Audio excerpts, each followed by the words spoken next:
Hello students, once again welcome to the Aditya classes. As you know that we are discussing about motivation and various theories of motivation. हमने अपने previous video के अंदर तीन जो fundamental foundation theories हैं motivation की उनके बारे में बात की। एक हमने बात की थी जो हायरार्की ऑफ नीड की जो थ्योरी थी उसकी। एक हमने बात की थी थ्योरी एक्स और थ्योरी वाई की, और फिर हमने बात की थी हाइजीन थ्योरी की, जिसको टू फैक्टर थ्योरी भी बोलते हैं, या फिर उसको जो थ्योरिस्ट हैं हर्ट्जबर्ग उनके नाम से भी जानते हैं कि हर्ट्जबर्ग की थ्योरी। और जैसा मैंने आपको बताया था कि हम अपने नेक्स्ट वीडियो में, दैट मीन्स इस वीडियो में बात करने वाले हैं जो कंटेम्प्रेरी थ्योरीज हैं, मॉडर्न थ्योरीज हैं मोटिवेशन की, उनके बारे में हम इस वीडियो में बात करेंगे।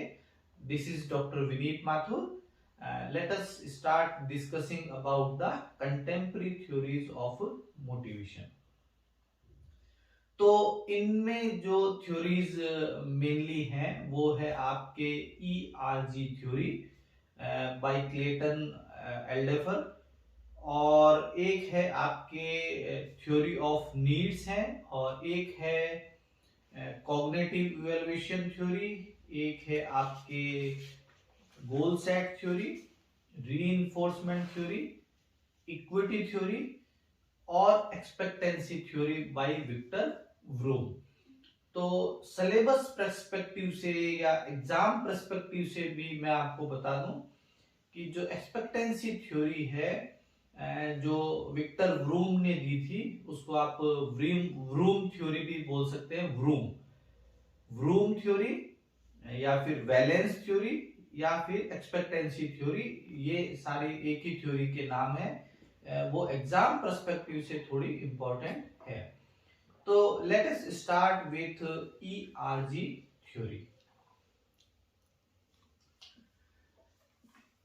बेसिकली जो ERG थ्योरी है उसमें कुछ भी नया नहीं है। जस्ट जो अपन ने एक क्रिटिकल एग्जामिनेशन इवैल्यूएशन किया था हायरार्की ऑफ नीड का, अब्राहम मास्लो ने जो दी थी, उसमें जो एक ड्रॉबैक हमको नजर आया था वो ये था कि उन्होंने बोला कि हायरार्की ऑफ नीड्स है, दैट्स गुड, उसमें कोई दिक्कत नहीं है, लेकिन उन्होंने बोला कि इनका एक सर्टेन ऑर्डर है। First we achieve lower level need, then we move to upper level need.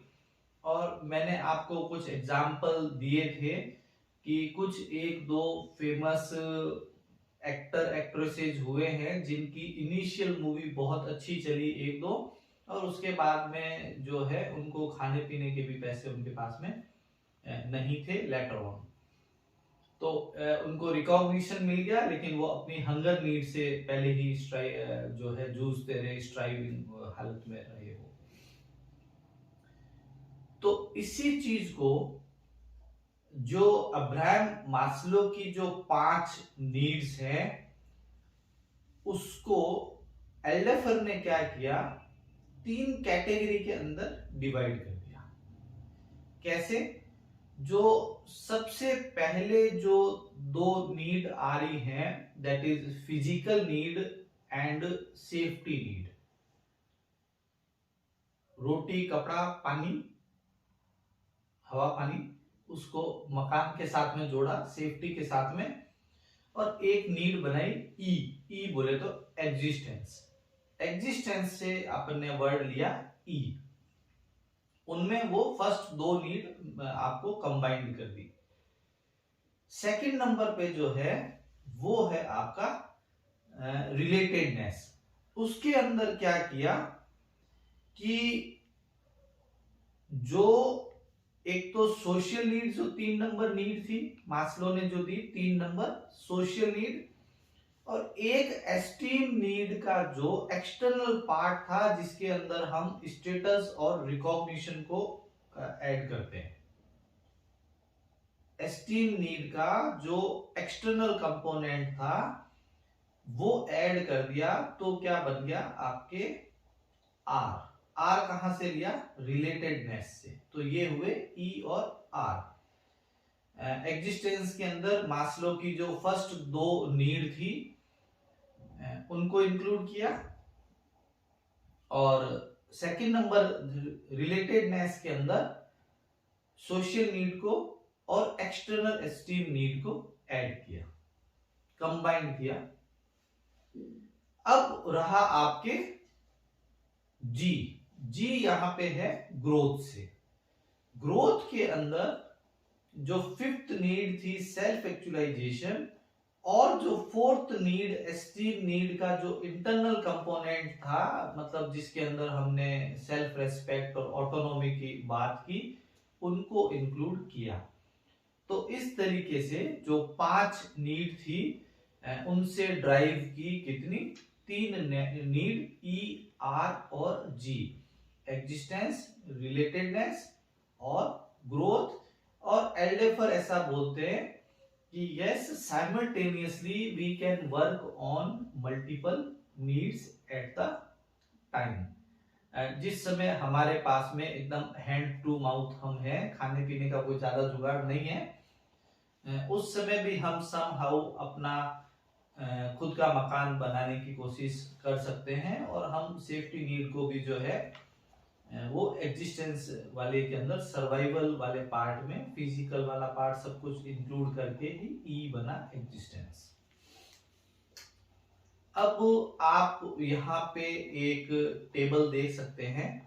Table के अंदर आप अगर देख रहे हैं तो ये एक कंबाइंड टेबल है जिसमें कोरिलेट करने की कोशिश की है कि जो एल्डेफर की ईआरजी है, मास्लो की हायरार्की नीड है, और जो हर्ट्जबर्ग ने 2 फैक्टर थ्योरी दी थी। तो समहाउ आप देखिए कि जो एग्जिस्टेंस है, सो सेफ्टी नीड और फिजिकल नीड है, उनके साथ में जो है जो हाइजीन फैक्टर्स हैं, जहां पे हम बात कर रहे थे सैलरी, वर्किंग कंडीशन और उन सब की, इनको एक बराबर पैरेलल लेवल पे लिया है। और जो रिलेटेडनेस है वो तो डेफिनेटली जो एफिलिएशन जो होता है या फिर सोशल नीड जो होती है उससे रिलेट किया है। और जो ग्रोथ है उसको चैलेंजिंग अपॉर्चुनिटीज हैं उनको जो है वो इंटरनल एस्टीम नीड और मोटिवेटर्स जो हर्ट्जबर्ग ने दिए उनसे कंपेयर आप कर सकते हैं, एसोसिएट उनके साथ में कर सकते हो। तो basically this table is showing relationship between these three theories. So that was all about ERG theory. Let us now discuss about the theory of needs.